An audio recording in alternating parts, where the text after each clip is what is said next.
latest austerity measure by the Nigerian government is the order from the presidency that 30% should be cut from the welfare package of government officials in the country. The cut will affect the president, his ministerial appointees, and heads of government agencies and parastatals. In a statement by Dr. Bright Okogu, the Director General, Budget Office of the Federation, political office holders' salaries are being cut by between 20 to 30%, ranging from permanent secretaries, directors general, and so on all the way to ministers. This, however, does not amount to very much, but the purpose is to show the commitment of this administration that if they want to make adjustments, they want to do it and lead by. It is recalled that former Nigerian president, the late Umaru Musa Yar'Adua, also tried to do this when the country faced a similar oil crisis right after he took up leadership in 2007. However, his efforts were stalled by bureaucratic protocols and eventually never saw the light of day. The new development has appealed to many people in the country who feel that the government should share more of the plight of the ordinary citizen.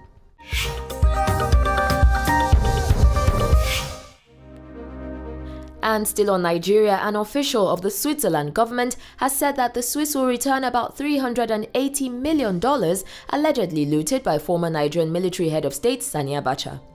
Switzerland had previously returned $700 million after appeals from Nigeria, and this payment will end a 16-year case against the Abacha family. General Abacha, until his death in 1998, was a subject for several sanctions worldwide because of some of his less-than-social actions. Soon after his death, the new leaders of Nigeria asked Switzerland to help to recover $2.2 billion that he was said to have stashed in bank accounts in Europe. This transfer will take place under the watch of the World Bank.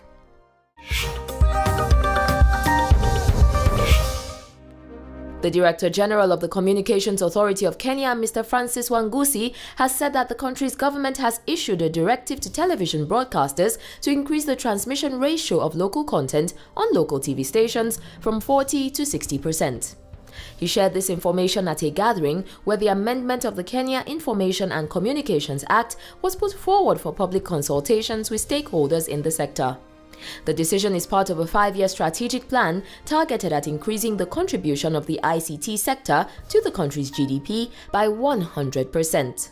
The regulations are to make sure that a given amount of local raw materials, suppliers, and human resources are part of the production activities of foreign firms doing business in a country and as a preventive measure against exploitation. Kenya now joins countries such as Nigeria, who set the pace with the National Oil and Gas Industry Content Act in 2010. Kenya's Communications Authority says getting 60% of local content on local stations is achievable, with the new TV stations coming on board after the digital migration, where content must have at least 30% of its productions owned by Kenyans to be considered local.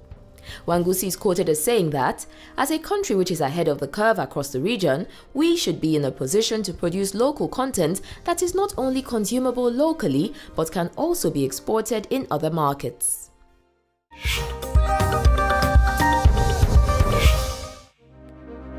Angola has been diversifying its economy from oil to other sectors, and these efforts appear to be paying off as the country's food industry has attracted a $51 million investment from Portugal for a factory launched by food and beverage company Sumol Plus Compal. The company has said that the continent is vital and strategic to business growth and that plans to increase its exports to other countries in Africa are currently in discussion. Jose Paulo Mercado, the group's Director of Personnel, Communications and Sustainability, is quoted as saying, "The unit will be in Kwanza North Province and will be a similar size to the factory in Pombal, Portugal." He added that equipment will only be installed to produce juices initially, with that for soft drink production coming later. The new company's main activities are centered on the manufacturing, marketing, bottling, selling, exporting and distributing of beverages such as juices, bottled water, soft drinks, beers and other products. The company also has operations in plastic and glass bottle manufacturing.